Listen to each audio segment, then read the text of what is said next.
Hello. Hopefully everybody had a good lunch and didn't eat too much where you're going to be passing out through this.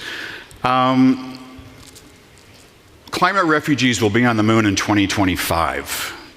Like, what does that mean? Is it part of this misinformation and disinformation world that we live in? Is it fake news? Or is it maybe just me as a storyteller trying to get your attention in this attention economy that all of us artists fight for? Well, the truth is, within the next 9 minutes, I'm going to prove to you that that statement is actually true. The climate refugees are on the moon. They've actually been there for a little bit longer than a year. To help illuminate some of the backdrop of this story, the story that I'm going to illuminate today is this pretty much a film that we released in 2010, started shooting it in 2007. And this 3-minute and 30-second video will kind of give a backdrop to the journey of the film and why I'm here speaking today. And I want to thank Kim and everybody involved with Art for Tomorrow for inviting me here. So if we could roll the film, and then I'll speak afterwards and give you a little bit more insight on the journey and story of this. Nash embarked on a journey across 48 countries to uncover the human face of climate change. His work culminated in the award-winning and prophetic film titled Climate Refugees, which world premiered at the 2010 Sundance Film Festival. Today, Earth's climate is shifting at a pace beyond what we once believed possible. Heat waves, rising seas, and relentless storms are reshaping our world, forcing millions to leave their homes. This is not a distant threat. It is happening now. By 2050, the United Nations estimates that up to 250 million people could be displaced by climate-related disasters. Some experts predict even higher figures, up to 1.2 billion people. This unprecedented migration means entire populations will be on the move, seeking safety and a chance to survive. Throughout history, humans have always migrated to find resources. But now, in a world of borders, millions face immense barriers as they search for food, water, and shelter. Despite the scale of this crisis, no single international law or binding framework exists to protect those forced to move by climate change. These individuals, families, children, often have no legal status and no guarantee of refuge. Their struggle is frequently invisible, slipping through the gaps in policy and global attention. From island nations vanishing beneath rising tides to barren lands driving families into overcrowded slums, each climate refugee carries a story. Stories of loss, determination, and the fight to survive. Their voices need to be heard, and their stories compel us to act.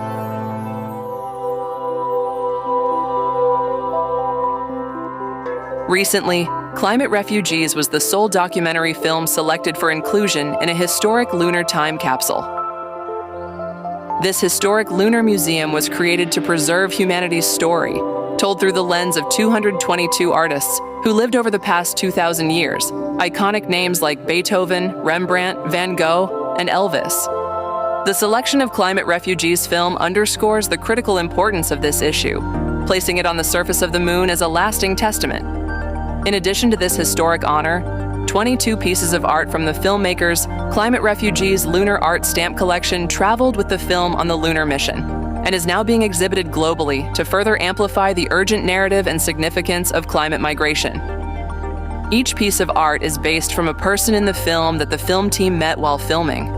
Climate Refugees is a wake-up call, casting a spotlight on the human face of climate change and the urgent demand for international action to create a legal framework. It is time to rethink the rules, to acknowledge and protect those forced to leave their homes in search of food, water, and shelter. The clock is ticking. The time to act is now. Go to climaterefugees.com to learn more. So,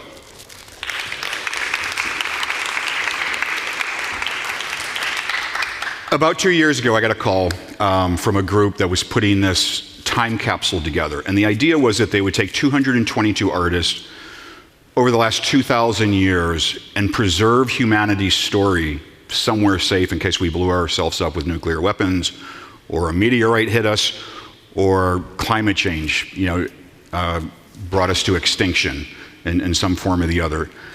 And when we found out that we were the sole documentary that was invited into this, the whole film team had to pinch themselves many times. And never in our imagination of doing this film did we ever think that someday it would take a journey literally to the moon, which it's sitting on right now. But when we found that out, I asked the curation team if we could include some art within the package of the film. And they asked why. And because they were like, we have really limited space, there's only so much we can carry. And I said, well, it's a really important message why. I said, we have this art that we've created, and it's called the Climate Refugees Postage Stamp Collection. And the idea behind this has always been to get this message out to the world, to illuminate for the voiceless victims that have no voice.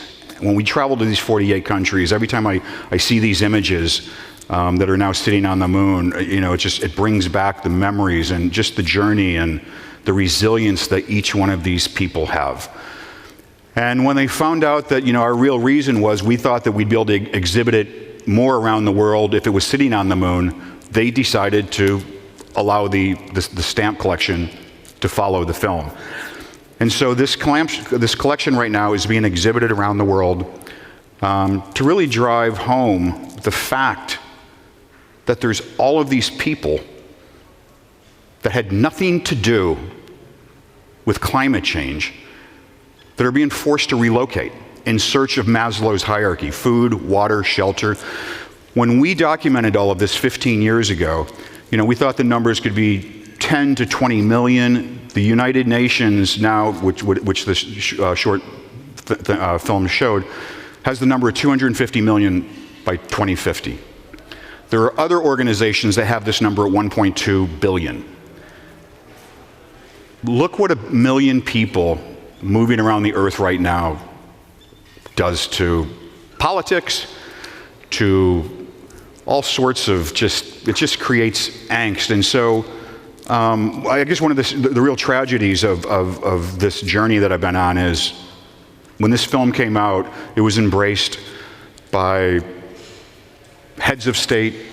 Obama had mentioned many quotes that were in the film. The Pope watched it before he created his encyclical, the past Pope. And we really thought that we were going to drive change with this film. That was the whole purpose of it. Unfortunately, the same conversation is taking place 15 years later. There's not one international law that gives protection to these climate refugees, these climate migrants. And so the hope with these stamps is that we literally exhibit this around the world, get this message back out, and then our grand hope is that we're going to have countries sign up and use these pieces of art that you're seeing right now as postage stamps. Like, the idea is literally, like, let's get the message in people's mouths. Let's let them lick the back of the stamp before they put it on an envelope, so they understand that, how dire this situation really is. So, we're working on all of that right now. The other film that was kind of mentioned earlier is a film called Chasing Truth. And it's a film about AI. And hopefully, at Art of Tomorrow's 25th anniversary, 15 years from now, I can be brought back and speak about, where Chasing Truth has gone. And so I've partnered, as was mentioned, with George DiCaprio and Leonardo DiCaprio. George is Leonardo's dad, and if anybody knows George, Leonardo is who he is because his father is a rock star. And so, we partnered on this. We've been shooting it for over a year, and really asking the question, can AI help solve some of the world's largest problems? And in doing that, can we control the other problems that AI is going to create? And it's to be honest with you, as a storyteller and someone who tries to create films for impact, we have our hands full on this. We're almost close to wrapping up the production of it. We hope to have the film done in the next several months and have it out by 2026. But our goal, again, like with Climate Refugees or other films that have done, it's about helping people understand these really complex issues. And so, maybe in the future I'll be back here and we can share that. And over the last day and a half when I've gone to all these presentations, it reminds me of something that happened to me when I was 7 years old. I was in the Art Institute of Chicago, a museum, looking at this spectacular painting by George Seurat. And anybody that knows his work, it's done with dots. And as a young kid, and I walked farther back from it, this painting became alive. And this stranger came up to me. And he said, you like art, kid? And I'm like, oh, yeah. And he goes, well, great art holds a mirror up to society. It holds a mirror up to society, and it makes people look at this mirror, and it holds them accountable for the good and the bad. And that stranger who, was in my life for maybe 20 seconds, it reminds me of a lot of what I've seen in the last day and a half here with Art of Tomorrow. This is really all about creating art that drives change and impact. And so I had the luxury of sitting next to someone at lunch who just made their first film. And, it sounds like a very impactful film. And I would just share with all of you out there, especially the young minds, that if you have a vision for something, if you have a story that you want to tell, do it. Don't wait for a bunch of funding. Don't wait for someone to give you the okay with it. Just go do it. Whether it's a painting, whether it's a poem, whether you're writing a song, or whether you're making a movie. Just go do it, because the world needs artists right now. If history has shown us anything, it's that in the most challenging of times, it is the artists in the community that illuminate the first light. And we're in a tailspin right now as a civilization with everything that's going on. So I would just implore all of you that are artists or art curators to look for those golden nuggets that can guide us into the art of tomorrow. Because it's vital. Because many people who aren't artists are relying, not even knowing it, they're relying on us to illuminate and cast that first light that will bring us to perhaps a brighter future. So again, I thank Art for Tomorrow for having me here. I think we have time for a question or two if anybody has questions. Most people have been shy in the other panels, but any questions? No, well, I will continue. Oh, am I over? Okay, I'm over my time. Okay, that's how storytellers go. We just never really know. I'll leave you with this one thought. Everything that's kind of taking place today is about Earth, right? The planet itself, the people that live on it. What I find fascinating is the three middle letters of Earth are art. And if you take art out of Earth, you have So, all right, thank you.